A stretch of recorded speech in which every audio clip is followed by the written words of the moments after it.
Assalamualaikum warahmatullahi wabarakatuh. Alhamdulillahirabbil alamin. Wassalatu wassalamu ala asrofil mursalin wa ala alihi wa sahbihi ajma'in.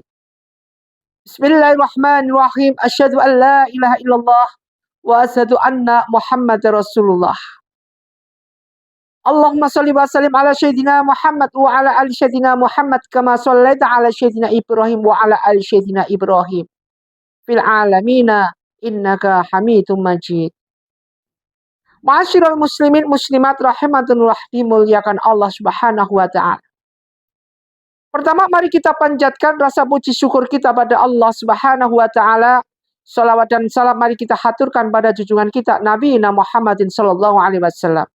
Mudah-mudahan syafaat senantiasa dilimpahkan nantinya kepada kita dan keluarga kita khususnya. Ma'asyiral muslimin muslimat jamaah BBA, pencerahan bimbingan amalan yang Ustadz takzimi, Ustadz muliakan. Sesuatu ketika melangkah, kita melangkah satu langkah demi langkah, dua langkah, tiga langkah ke depan, sering kita dihadapkan dengan benturan kezaliman. Apa itu kezaliman? La ilaha illa anta subhanaka inni kuntu minadz zalimin. Segala sesuatu yang berhubungan dengan kezaliman yang ada, maka ini merupakan suatu hal yang bertentangan dengan Allah Subhanahu wa ta'ala. Apapun itu bentuknya, apapun itu kondisinya, apapun itu realisasinya yang terjadi. Sedangkan ketika kita hidup ini diharuskan untuk senantiasa menanamkan segala amal ma'ruf nahi mungkar, menanamkan suatu kebaikan tanpa pilah-pilah kanan dan kiri, tanpa pilah-pilah si kaya dan si miskin. Ketika kita hidup ini senantiasa diwajibkan untuk menjalankan suatu ibadah dalam satu fokus tujuan kita, ma'rifatullah. Akan tetapi kondisi yang membenturkan kita, yang membuat kita senantiasa tertendang dari sudut atau segi-segi yang Allah harapkan, yaitu kita tertendang dengan apa? Menuju arah kezaliman. Zalim. Sesuatu yang gak pas itu zalim. Sesuatu yang bertentangan dengan nama Allah dan ismi-ismi Allah zalim. Sesuatu yang bertentangan dengan perintah Allah zalim. Maka kalau kita tahu kezaliman seperti ini, apa kita lakukan? Ada 3 macam kezaliman. Satu adalah kezaliman hamba Allah kepada Rabb-Nya. Di mana kezaliman manusia kepada penciptanya adalah dengan kufur kepada Allah Subhanahu wa ta'ala. Dalam firman Allah, wal kafirina humuz zalimin, dan orang-orang yang kafir itulah orang-orang yang zalim. Jadi kafir ini cenderung zalim. Kalau kita sudah masuk zalim, otomatis kita menjadi orang hamba Allah yang kufur. Sedangkan hamba Allah yang kufur dimasukkan dalam wa'atallahul munafiqina wal munafiqati wal kufar narut jahannam. Masuk ke dalam lingkungan atau masuk dalam neraka jahannam. Khalidina fiha, selamanya, kekal abadi selama-selamanya, tidak mendapatkan syafaat dari Allah Subhanahu wa ta'ala, apalagi dari baginda Rasulullah. Borok-borok dapat dari syafaat dari baginda Rasulullah. Pada baginda Rasulullah aja kita nggak kenal. Selama hidupnya tidak pernah bersolawat. Selama hidupnya kita tidak pernah perintah dengan apa yang dinamakan Rasulullah.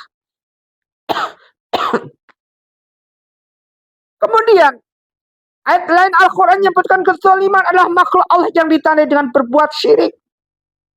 Ketika kita syirik atau mempersekutukan asma-asma Allah itu adalah merupakan suatu hal yang benar-benar dilaknat oleh Allah Subhanahu wa ta'ala.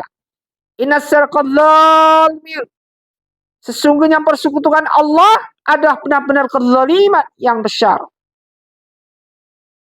Jadi mempersekutukan Allah sudah tahu dan jelas siapapun akan masuk surga dengan apapun yang dia lakukan ketika manusia itu bersyahadat sekalipun, ketika hidupnya bersatu sekalipun kemudian berbuat banyak maksiat, ia akan bisa masuk surga. Entah nanti siksanya berapa ratus tahun, puluhan ribu tahun, nggak tahu. Asal satu catatannya, selama manusia itu tidak syirik pada Allah Subhanahu wa Ta'ala. Artinya masih tertanam suatu iman sebesar debu akan masuk surga. Asal dengan catatan tidak syirik di hadapan Allah Subhanahu wa Ta'ala. Kalau sudah syirik, hukumnya udah lain. Syirik, kufur, zalim, semuanya ini adalah suatu hal kezaliman menuju pada atau kezaliman pada Rabb kita, pada Allah Subhanahu wa Ta'ala. Kemudian kita tidak akan tertolong dengan syafaat Rasulullah, syafaat dari Allah Subhanahu wa Ta'ala, rahmat dari Allah, nggak akan tertolong pada diri kita. Hati-hati bagi hamba Allah yang murtad alias keluar dari Islam, anggap mereka tidak akan pernah bisa menyentuh surga sampai kapanpun. Selamanya naro jahannam khalidina fiha. Selamanya dia di neraka jahannam. Makanya ciri-ciri kiamat ketika nanti menjelang kiamat, semua umat Islam dihapuskan dari dunia ini. Diambil rohnya, dicabut nyawanya oleh Allah Subhanahu wa Ta'ala dengan perintah Allah kepada malaikat maut. Meskipun punya iman sebesar debu, mati semua. Jadi artinya kiamat datang, sudah nggak ada orang muslim sama sekali. Sudah nggak ada orang mukmin, mukminat, nggak ada. Karena pentingnya mereka di hadapan Allah, wahai hambaku, yang punya iman sebesar debu, semua akan masuk surga. Asal satu, tidak mempersekutukanku, tidak mempersekutukan Allah Subhanahu wa Ta'ala. Masya Allah. Makanya ketika masuk Islam, syaratnya satu, apa? Syahadat. Apakah dengan syahadat sudah komplit? Hati-hati ketika kita mati pun, kita masih digoda oleh iblis agar kita keluar dari Islam. Ini intinya. Ketika sakaratul maut datang, dia datang, yaitu berupa hewan buas, binatang buas, si iblis ini menakut-nakuti kita, supaya kita keluar dari Islam. Tapi kita nggak takut. Ketika manusia nggak takut, dia datang kedua kalinya, yaitu menyerupai datang dia, menyerupai orang tua kita, menyerupai ibu kita, atau menyerupai nenek kita dan segalanya. Masih ada hubungan kerabat dengan kita. Supaya apa? Supaya kita keluar dari Islam. Kita nggak gentar, kita masih masuk Islam, masih tetap pada benar. Datang yang ketiga, apa dia? Ya datang menyerupai alim ulama, seorang ulama yang tersohor pada waktu yang kita kenal. Datang, kemudian nyuruh kita keluar dari Islam. Andai kata kita iya atau mengangguk, artinya kita iya. Artinya kita keluar dari Islam ini. Itu cobaan terakhir di saat kita menjelang sakaratul maut. Makanya kita berharap pada Allah, Allahumma hawin alna fi sakaratul maut wa najata minan nar wal afa intal hisab. Ya Allah. Dan kita mohon pada Allah, ya Allah, berikanlah aku rahmat. Rahmatan indal maut, rahmatal ba'dal maut. Jadi mendapatkan rahmat ketika dalam maut kita, agar kita tidak terjerumus keluar dari Islam. Ini adalah kezaliman. Jadi pertama ini makanya perlunya kita dekat dengan Allah, perlunya kita dengan benar ingin mengenal Allah, perlunya kita belajar ma'rifatullah. Artinya seperti ini, begitu pentingnya dan dalamnya Islam itu kita untuk mengenal Allah Subhanahu wa Ta'ala. Kedua adalah zalim terhadap diri sendiri. Kezaliman seorang hamba dengan mengotori dirinya sendiri dengan berbagai bentuk dosa, pelanggaran dan keburukan berupa kemaksiatan kepada Allah Subhanahu wa Ta'ala dan Rasul-Nya. Dalam suatu firman Allah Subhanahu wa Ta'ala, Bismillahirrahmanirrahim, tidaklah mereka menganiaya kami, akan tetapi merekalah yang menganiaya dirinya sendiri. Tidaklah mereka menganiaya kami, akan berarti kita sendiri yang menganiaya diri kita sendiri. Artinya apa? Kita teraniaya karena apa? Karena bentuk-bentuk kemaksiatan yang kita lakukan. Oh, di dunia dengan benturan apapun ada aja di surga dunia. Minum minuman keras, nikmatnya minta ampun. Kita main perempuan, zina, nikmatnya minta ampun.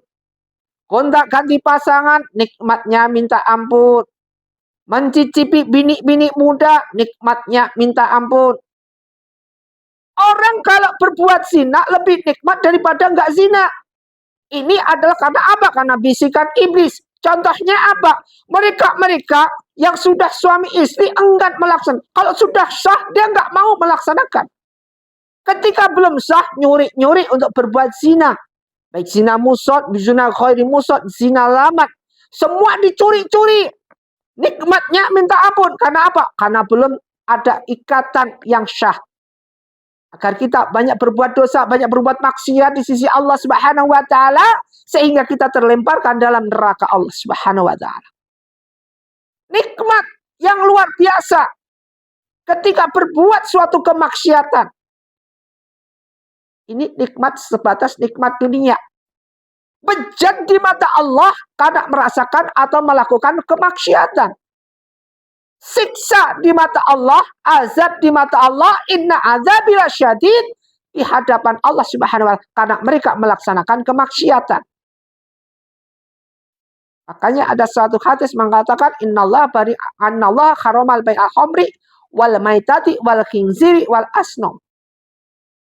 Larangan-larangan semacam seperti ini adalah tujuannya apa? Tujuan hati kita agar tidak mudah terkotor. Kalau sudah hati gelap, semua dilakukan apa yang kita lakukan seakan-akan halal di mata kita, bukan di mata Allah. Meskipun itu haram di mata Allah, halal di mata kita. Karena hati kita sudah diisi dengan hunian ribuan iblis. Artinya mata hati kita sudah ditutup dengan iblis. Sehingga menganggap maksiat itu merupakan suatu hal yang bagus, nikmat luar biasa. A'udzubillah min dzalik, tsumma a'udzubillah min dzalik. Ma'asyiral muslimin muslimat rahimatullah. Janganlah kita aniaya diri kita sendiri. Janganlah kita masukkan diri kita lemparkan diri kita sendiri ke api neraka. Panasnya yang luar biasa. Seakan-akan membuat kita untuk senantiasa berbuat suatu kemaksiatan yang merajalela di mana-mana yang tidak pernah ada ujung rasanya sehingga kita terbentur dalam suatu lembah api neraka. Inilah benturan-benturan yang Masya Allah yang Allah peringatkan buat hambanya, jangan kau lakukan. Innallaha yuhibbut tawabina wa yuhibbul mutatahhirin. Sungguhnya Allah mensukai hamba-hambaku yang bertobat. Tobatlah. Wa yuhibbul mutatahhirin, sucikan hati kalian. Agar apa? Agar kita tidak terperangkap dalam kezaliman. Kemudian yang ketiga, zalim kepada sesama. Jadi tadi zalim pada Allah, kedua ada zalim pada diri kita sendiri, yang ketiga zalim pada sesama.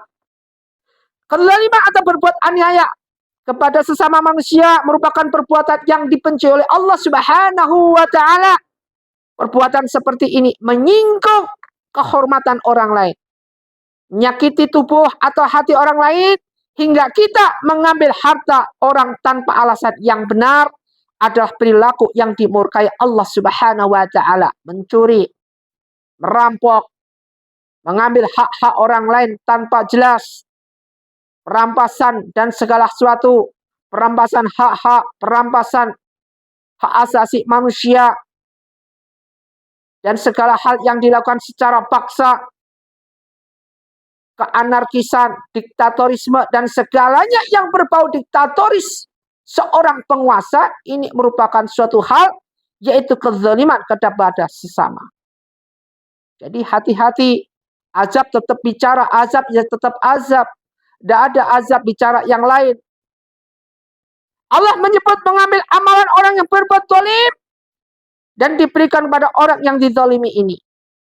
Ketika seorang ulama datang kepada atau melewati segala sesuatu. Dan di situ ada hamba Allah yang belum dibukain pintu hidayahnya. Dia adalah salah satu contoh, adalah seorang prostitusi, anak nakal.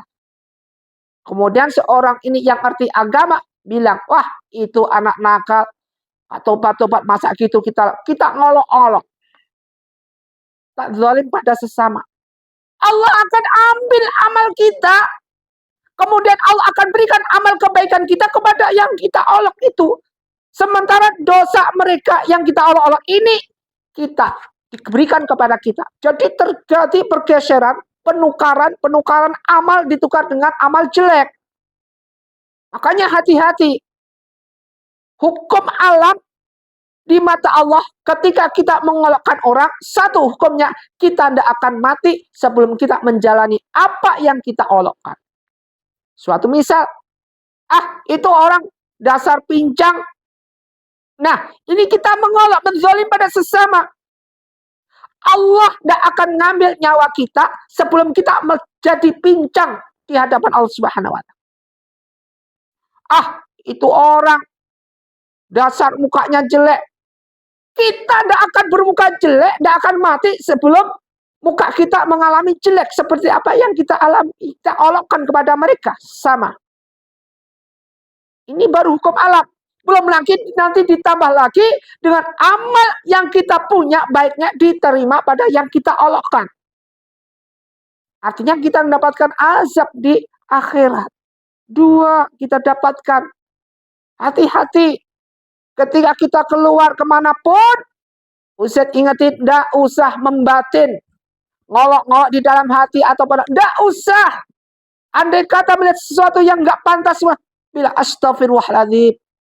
Andai kata hati kita ingin mengolokkan, bilang langsung lawan dengan astagfirullahaladzim. Semua harus kita lawan. Karena iblis sangat kuat sekali untuk membelokkan hati manusia. Ini kenyataan yang ada. Kenyataan yang berbicara. Dan semuanya azab nanti menantinya. Ma'asyiral muslimin muslimat rahimatul dimuliakan Allah.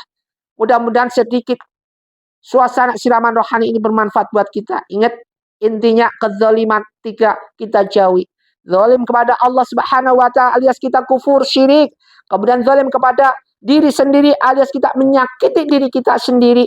Kemudian yang ketiga adalah zalim kepada sesama. Semoga bermanfaat. Usikum wa nafsi bittaqwallah. Wabillahi taufiq wal hidayah. Wassalamualaikum warahmatullahi wabarakatuh.